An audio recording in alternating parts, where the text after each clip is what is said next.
Hola amigos y amigas de Empalco y vamos a hablar de una novela chilena que a muchos les va a parecer sumamente atractiva.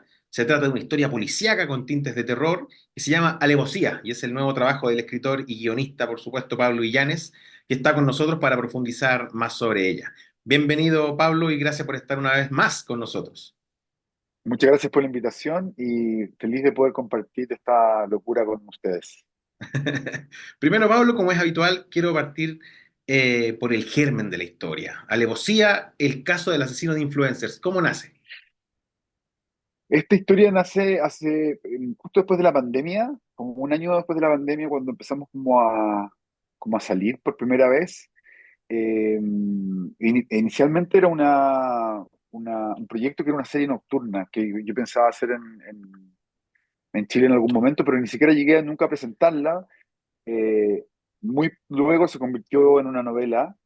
Inicialmente transcurría en Chile, en el barrio Las Tarrias, y eso se fue modificando de a poco hasta convertirse en una novela más internacional, entre comillas. Transcurre en Nueva York. Siempre se mantuvo la idea del thriller, pero desde su inicio la historia fue muy audiovisual, por no decir cinematográfica directamente. Hay referencias y guiños a una serie de películas y a un género también que es el giallo, que es este thriller italiano de los años 70 más o menos.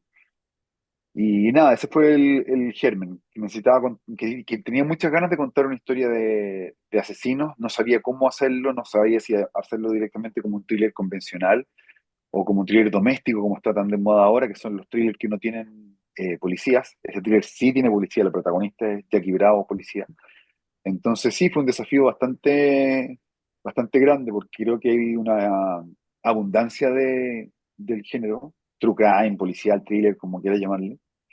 Entonces, destacar y diferenciar una historia de otra a veces se hace una tarea ardua, incluso para los que seguimos el género con devoción, ¿no? Mm. Tú mencionabas un aspecto súper relevante, es que la historia, la trama, el libro, como tú lo construiste, es muy audiovisual, ¿no? Es como estar leyendo una trama de cine, de una película. Al momento de escribir, ¿cómo se hace esa división en el fondo? ¿Cómo se hace esa separación para que no parezca un guión en el fondo y quede como una novela? Yo siento que el trabajo técnico de una novela y de un guión es muy parecido. Creo que mi disposición al trabajo de la novela o del guión cambia radicalmente. La novela es infinitamente más compleja y más difícil. Hay muchas más capas, hay muchas más posibilidades de que lo que escribiste el lunes, el martes ya no te guste. En el caso de un guión, yo creo que es todo más técnico. El guión es una herramienta, no es una obra de arte por sí misma. Es una herramienta que sirve para mucha gente, desde el actor, al director, al tramoya, al utilero, a todo el mundo. Entonces tiene la necesidad de ser clara, objetiva y precisa. La novela no tiene por qué ser ni clara, ni precisa, ni objetiva. Puede ser mentirosa, puede ser engañosa, puede ser un fraude. Entonces ese universo de posibilidades y esa libertad que brinda como la cancha de la novela, a mí me parece fascinante, pero tremendamente más difícil, como hay más responsabilidad, hay más alternativas, eh, la posibilidad de equivocarse es mucho mayor que en el caso de un guión. En el guión uno como escritor es un engranaje más, en la novela eres toda la maquinaria. Lo otro que tiene es que es una trama muy actual en el fondo y al mismo tiempo que critica un poco el mundo en el que vivimos respecto a, bueno, los influencers, las redes sociales, la sobrecarga en el fondo de información que a veces tenemos con el internet básicamente. Y algo que pudimos ver un poquito también en Perfil Falso, la serie que hiciste también para Así Netflix. es. ¿Por qué quisiste darle ese foco y qué hay en el fondo en las tecnologías, en las redes sociales que te intriga? Yo creo que Perfil Falso fue un tremendo aprendizaje, no solamente por trabajar con una plataforma, sino también por la elaboración del proyecto. Fue muy largo también, nos cruzamos la pandemia al momento del desarrollo de la primera temporada, y por lo mismo hubo más tiempo como para detenerse frente primero a la pospandemia, a todo lo que había ocurrido psicológicamente con todos nosotros, con este hecatombe, porque fue literalmente un hecatombe que nos generó un montón de miedo, de traumas, yo creo que de desconfianza. Yo creo que tanto Perfil Falso como Alevosía trata sobre la desconfianza, sobre no saber quién está al otro lado, ¿no? En el caso de Perfil Falso es muy claro, porque es una mujer que se enamora de un hombre que resulta ser un fraude, y en el caso de Alevosía es justamente un retrato. Yo no diría que es una crítica al mundo de los influencers, pero sí un retrato del universo que circunda a estos influencers, que en una ciudad como Nueva York, que es donde transcurre la historia, genera mucho dinero, y en Chile también estamos yendo y tendiendo hacia allá, ¿no? No se puede comparar México o Nueva York con Santiago, pero sí hay un interés por retratar el momento histórico donde estamos viviendo a partir de, claro, de las redes sociales o de las aplicaciones de citas en el caso de Perfil Falso. Me interesa mucho la tecnología como una manera de relacionarnos de otra manera, porque mi generación se crió, no sé, con pucha, el Super Nintendo, no sé, las primeras consolas, el Play 1, ya, ok, yo soy súper consolero, me gustan mucho las consolas, he tenido todas las consolas desde el Atari 2600 hasta el Play 5. Soy muy fanático de los videojuegos y, y siento que, claro, que la manera como de relacionarnos como seres humanos cambió muchísimo después de la pandemia. Eh, las redes sociales se convirtieron en nuestra tabla de salvación, yo creo, en ese momento. Y claro, siento que también hay una manera de relacionarse a partir de las redes sociales que si la vieran nuestros abuelos no lo entenderían, no comprenderían cómo es posible que gente lleve 2 años de relación sin verse nunca la cara. Sí. Y así nacen las historias de True Crime. O sea, conozco gente que se ha enamorado y que tiene una relación sin conocerse y les parece absolutamente normal. Entonces, ¿a dónde está el límite? Eso me parece súper interesante de retratar, de reflejar y sobre todo de apuntar, porque creo que eso existe. Las relaciones a distancia existen. Eh, bueno, los crímenes de influencia no existen, por suerte, pero sí Hasta el existe los momento, hasta el haters hasta momento. el momento. Claro, sí existen los haters, que también es un tema muy importante en la alevosía. El odio en las redes sociales es algo que yo creo que alimenta a muchas personas. Muchas personas se levantan en la mañana para destruir a alguien en las redes sociales, como un propósito personal. Y eso justamente me empezó a obsesionar y es la base de la novela.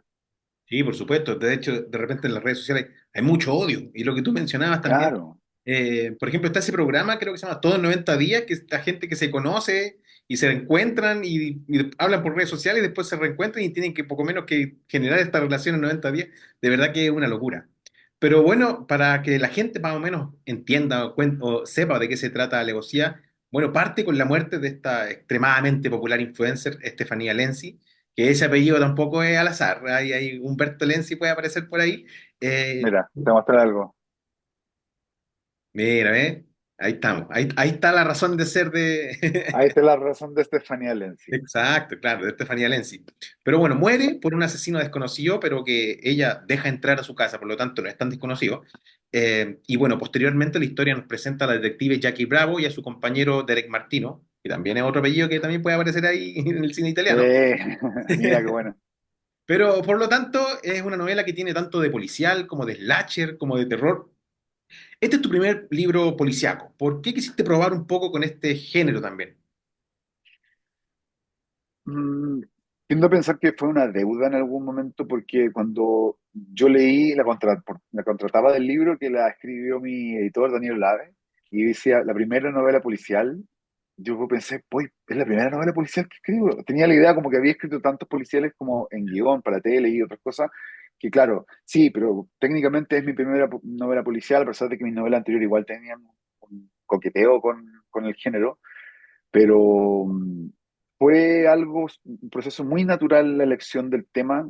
La verdad es que no lo pensé como hoy, la primera vez que me enfrento como al género.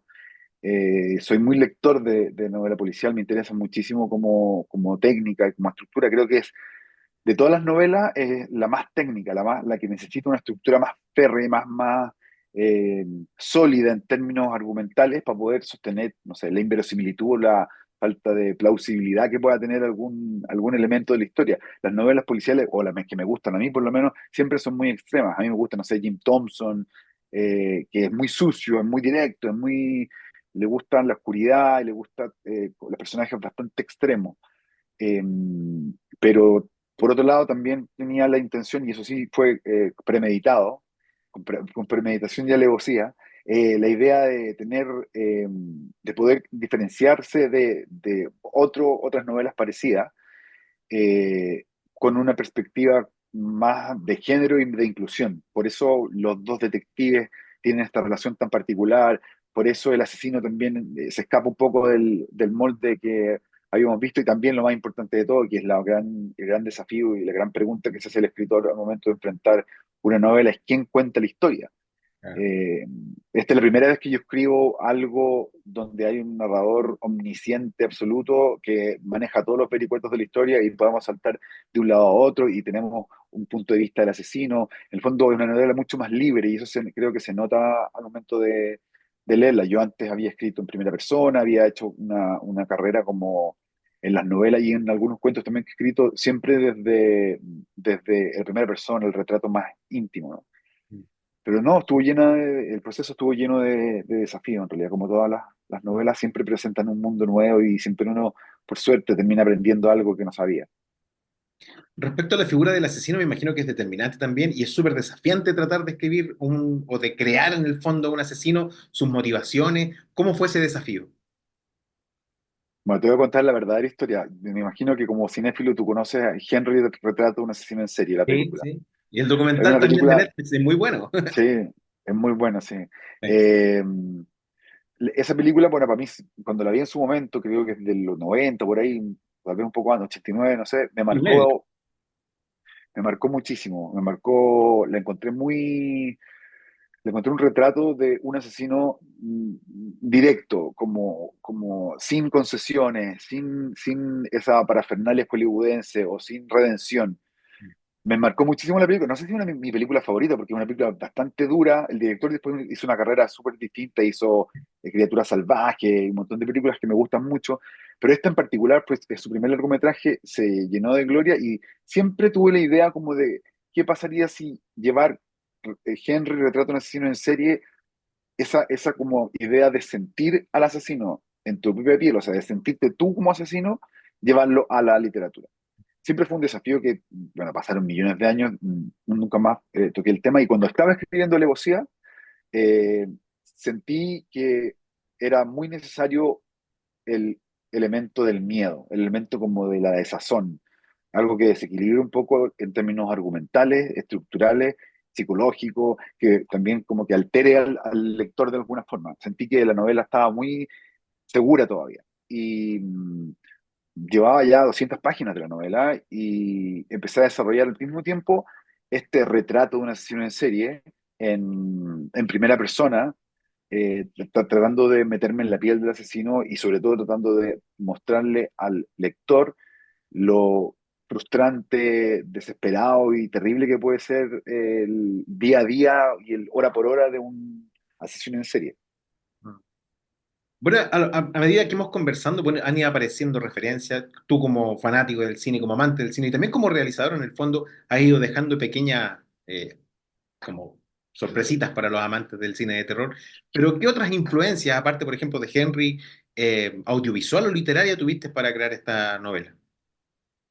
Uf, es que mis referencias siempre son súper como media dementes porque no sé, hay momentos de la novela que traté de ser lo más Charles Dickens del mundo, algo muy sobrio y muy descriptivo, sobre todo las escenas grupales. Las escenas grupales a mí me parecen muy difíciles de crear, porque, sobre todo en una novela como esta, porque no hay un solo punto de vista, entonces tienes que ser respetuoso también de la geometría de la narración, o sea, ver quién está dónde, qué está viendo y por qué lo está viendo, por qué lo destaca también.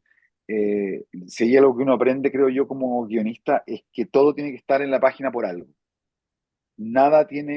Todo tiene que tener un sentido. O sea, no pueden sobrar adjetivos, no pueden sobrar frases, menos párrafos, por supuesto.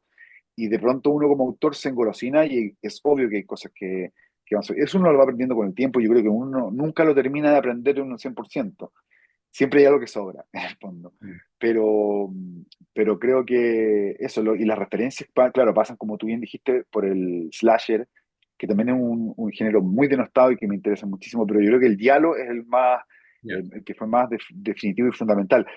Sobre todo por la forma de tocar la novela. qué pasaría si se escribiera un diálogo.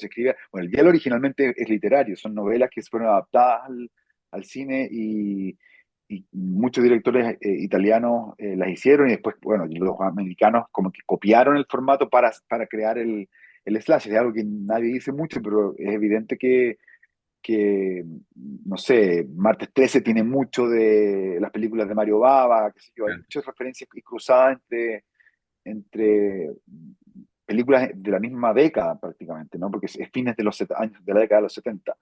Y la descripción de los crímenes del diálogo, eh, yo siempre me la imaginé literalmente como estaba escrito, no sé, las muertes de las víctimas en alevosía, particularmente en un par, la de Casey, el chico fitness, que creo que es bastante extrema, y bueno, la de Estefanía no es tan descriptiva, pero sí la preparación y la llegada al hecho mismo tiene muchos elementos del diálogo y de todo lo que hizo, no sé, Brian De Palma después, en Vestida para Matar, y todas esas películas. Pero eso, y lo literario, bueno, lo literario también es bastante bastardo, que siento yo. A mí me gusta mucho Donoso, creo que hay las descripciones de los ambientes, también hay muchos elementos que uno va como atesorando como lector también. Eh, y me interesa, como te contaba, me interesa mucho también cuando escribo y cuando trato de hacer una novela donde la historia, en esta novela la historia y los personajes son los que mandan, más allá de la visión del autor o de la posibilidad de cambiar las vidas de las personas. No, esta es una historia muy concreta y muy específica que es un asesino en serie que está matando influencers usando como arma homicida los servicios y los productos que promocionan en sus redes. Ese es como el twist y la manera como de contarla, ¿no? Y de pronto uno también como autor se aleja de la historia madre y trata de abarcar demasiado. Eso también es algo que yo creo que uno va aprendiendo como a amarrarse un poco las manos, a controlarse, porque es muy fácil caer en eso. Y claro, y una novela como esta, donde hay muchos personajes, eh, todos deben tener su cuota de protagonismo, creo yo. Pablo, ¿y tú como, bueno, como aparte de guionista, realizador y cineasta, te gustaría verla quizá alguna vez en pantalla grande, esta historia? Sí, uno siempre, no sé, yo creo que no hay escritor que no sueñe con ver la historia representada. Yo creo que una historia como esta es más posible de llevarse a la pantalla porque es una historia moderna, actual, bastante transversal, pero sí, no se pierde la esperanza en realidad. Y en ese caso, te voy a hacer una pregunta así hipotética. ¿Quiénes deberían interpretar a los protagonistas? No te voy a ¿Dónde? ¿En preguntar por el Chile o en el apellido porque extranjero? así no revelamos ni quién es, ni género, ni nada, sino que Mejor. Eh, ¿Pero en Chile o en el extranjero? como es en Nueva York, yo diría que en el extranjero, ¿no? Sí, la que más me gusta como para ser Jackie Brava es Toni Collette, Ya, ya, bueno. que creo que tiene todo un tema con el cine independiente y con las películas, con películas muy memorables, pero además durante los últimos 10 años ha hecho una tremenda carrera en el cine de terror Absolutamente. y, y me gusta mucho como actriz. Ahora, si fuera en Chile, hay muchos más candidatos, yo creo, porque claro, yo me lo imagino físicamente de una manera muy, muy particular, entonces, Ya para terminar, Pablo, me gustaría darte los últimos minutos para que tú invites en el fondo al público, a los lectores, a que puedan ir a las librerías y puedan conseguir alevosía. bueno, los invito a sumarse a la búsqueda del asesino de influencers. Alevosía es una novela muy actual, muy moderna.